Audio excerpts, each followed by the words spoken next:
If you want your website to look clean, fast, and professional on phones, this tutorial is going to walk you through exactly how to mobile optimize a website in Elementor. Mobile design is no longer optional. Most visitors are browsing from their phones, and if your layout is cramped, text is too small, or buttons are hard to tap, people will leave fast. In this video, I'll show you how to switch into mobile responsive mode, adjust your layout properly, hide elements that slow things down, and make smart performance-focused changes for 2026 standards. And if you find this helpful, make sure to hit the like button and subscribe for more Elementor tutorials. Alright, let's get into it.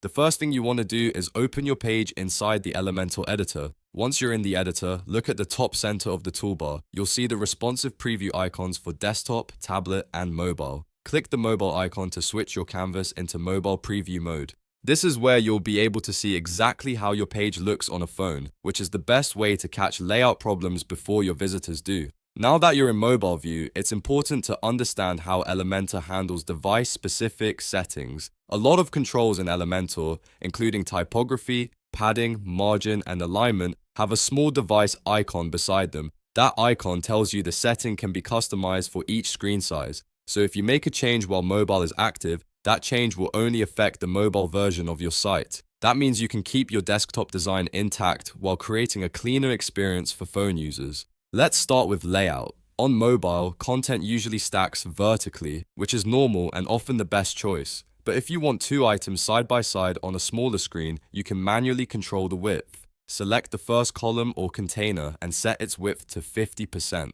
Then select the second column or container and set that one to 50% as well. This creates a balanced side-by-side layout on mobile when you actually want that compact look. Just remember, not everything needs to be forced into a tight layout. Sometimes full-width stacking is easier to read and convert better.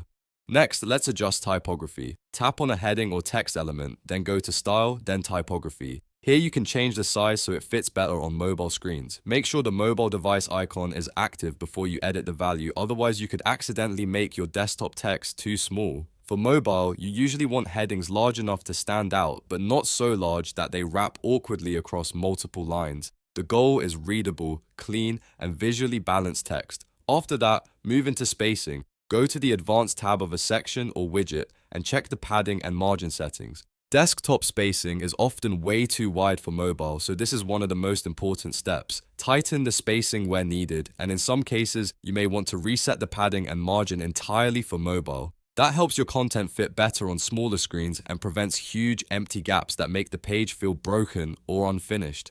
If your page has an image on the left and text on the right, you may want to reverse that order on mobile. In many cases, it looks much better to show the image first and the text below it.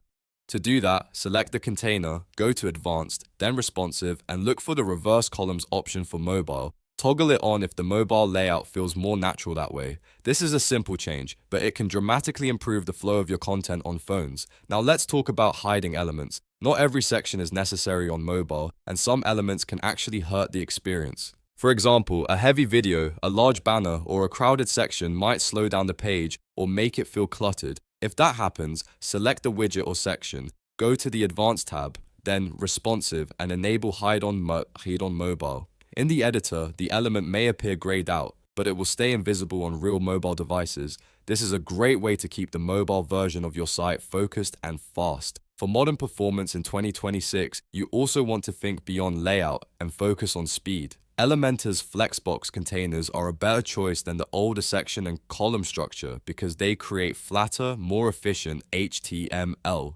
That can help improve loading speed and make your site easier to manage. You should also make sure your images are compressed properly and saved in modern formats like WebP or AVIF. Smaller, optimized images make a big difference on mobile, especially for users on slower connections. Another important detail is touch targets. Buttons and links should be easy to tap with a finger, so make sure they're at least 48 by 48 pixels where possible. If buttons are too small or placed too close together, mobile users will struggle to navigate your site.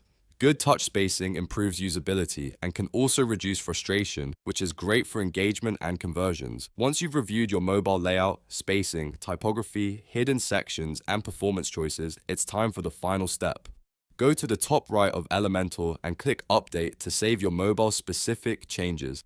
That locks in everything you've done and makes sure your website looks better for phone visitors right away. So now you know how to mobile optimize a website in Elementor the right way. You've learned how to enter responsive mode, customize mobile settings, improve your layout, hide unnecessary elements, and apply modern performance best practices. If this tutorial helped you, please hit the like button, subscribe to the channel, and turn on notifications so you don't miss the next Elementor guide. Thanks for watching, and I'll see you in the next video.